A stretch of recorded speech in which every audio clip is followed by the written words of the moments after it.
Hi BookTube, my name's Nadine, welcome back to my channel and welcome to my October wrap up.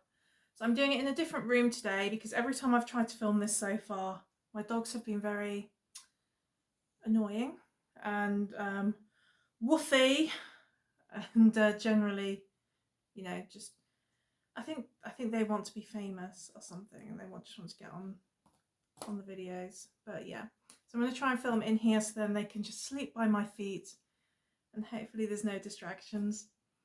So it's taken me a while to do this wrap up because I thought that I hadn't actually read as much as I had.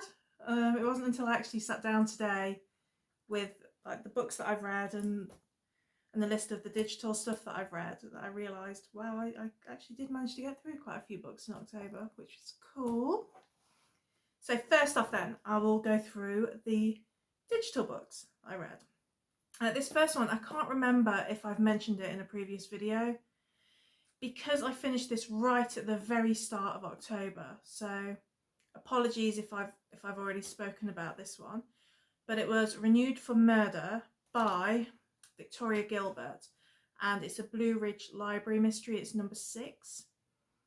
And it follows Amy, who is a librarian. Well, she's a head librarian, and it starts off where she's just sort of living her happy life. She's recently married, blah blah blah, and then her family friend Zelda gets in a spot of bother because a body is discovered in Zelda's greenhouse, and suspicion very quickly falls on Zelda because it is soon found out that this body is somebody from Zelda's distant past. But Amy doesn't believe that Zelda has done anything, so she starts digging around, and soon, that becomes quite dangerous for her as well. So as I said, it's number 6 in the series. It's the first one that I've read. Normally I do like to start right at the beginning of a series, but I got given this by NetGalley quite some time ago, so I really wanted to get to it. And I do think I've missed out slightly on not starting from the beginning because there's a lot of friendships and relationships in the book that you can tell have developed throughout the series. But overall, it was quite an enjoyable, cozy mystery. Does what it says on the tin, really. The next book that I read was the Southern Book Club's Guide to Slaying Vampires by Grady Hendrix. This book, I still don't quite know how I feel about it. I think I really liked it. I know it infuriated the hell out of me. But that wasn't necessarily through anything bad. It just, the treatment of women and the treatment of people of colour, it just, I think because I recognise it from my own life experiences, that it just made me so angry. And the fact is as well, when I was younger, I wouldn't say I was fine with being treated as less because I'm a woman, or that my opinions aren't valid, but I just kind of accepted it because it was what I grew up with. But I'm finding as I get older, it really, really pees me off, and I just seem to get angry with every passing year. I'm just gonna be a bitter old woman. And I think also because I have a daughter as well, that I don't want her to be in that kind of world where she's not given the same consideration that somebody else is just because of what's between her legs. I just think it's messed up. But anyway, that little tangent aside, what was the book about? Well, it was about vampires and a book club. So it follows Patricia, I think her name is, who is a housewife. She's a bored housewife who joins a book club, and they read true crime books and that kind of thing. And so when the new guy moves to the neighborhood and she has her suspicions about him, nobody really gives her the time of day. It doesn't matter how much evidence she accumulates, and she, even if she doesn't come out and say, I think he's a vampire, because nobody would believe her if she said that. But if she comes out and says that, I've got evidence that this guy has done this.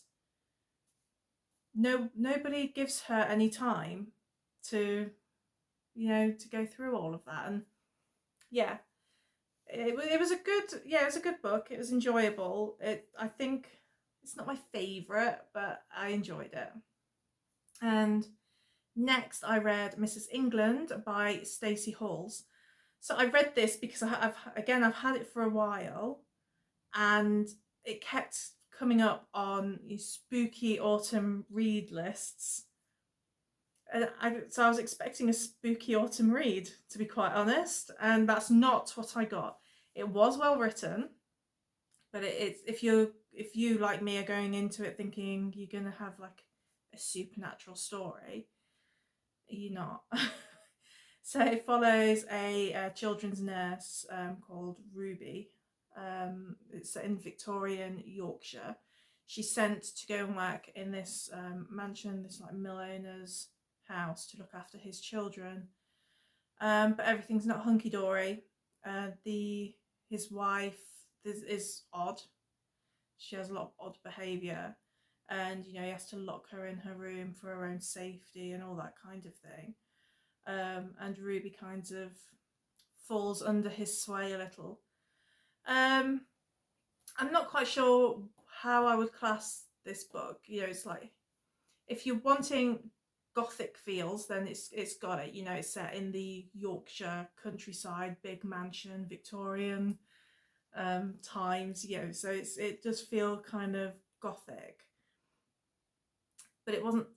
For me, at least, there was nothing in it that surprised me. It was really well written. The characters were all really well fleshed out and believable. But there was just nothing there that was like, oh, this is new.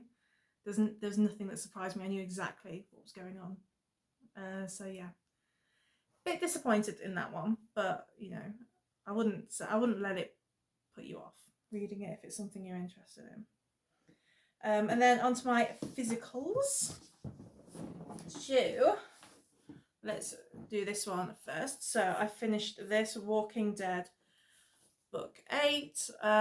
In this last one, we're introduced to the character of Jesus, and the character of Negan is introduced, although we don't meet him. He's just, I think there's something bad about that Negan dude. I don't know, funny feeling.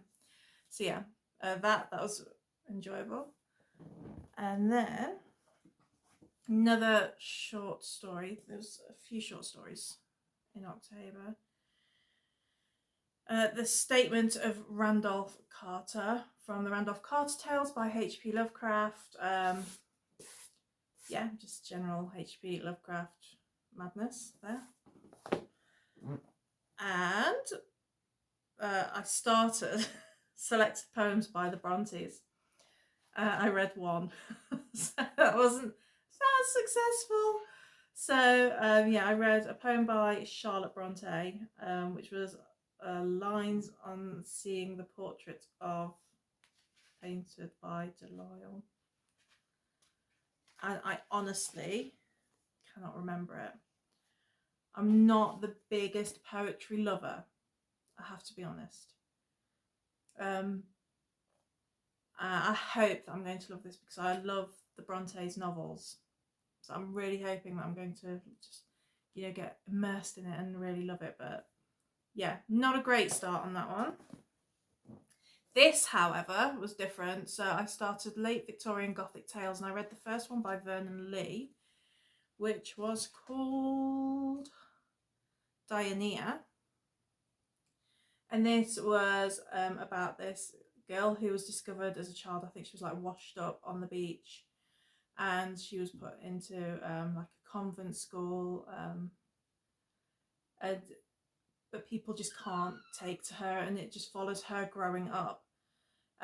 Yeah, people just don't like her, or they become obsessed with her because she's so beautiful. And is it something? Is it that she's beautiful that's the issue, or is there something else? I really, really, really enjoyed this story. I haven't read anything else by Vernon Lee, but I definitely want to read more. So if you've got any recommendations on where to start, you know, please drop them down below, because yeah, if that writing's anything to go by, Vernon Leah and I are going to be like that. And then finally, I finished The Dead Zone by Stephen King.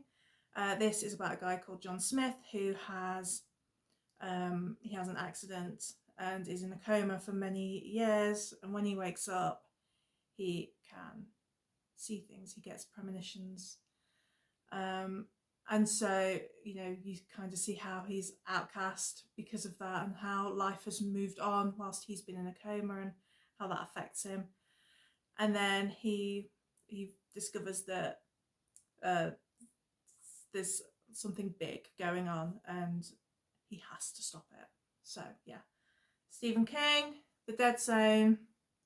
That was my first time read of that one for me, and yeah, I enjoyed it. I enjoyed it overall. Really good, fun. So that is my October wrap up. I'm not going to talk for any longer because my battery is about to run out. So I'll speak to you again very, very soon. Bye.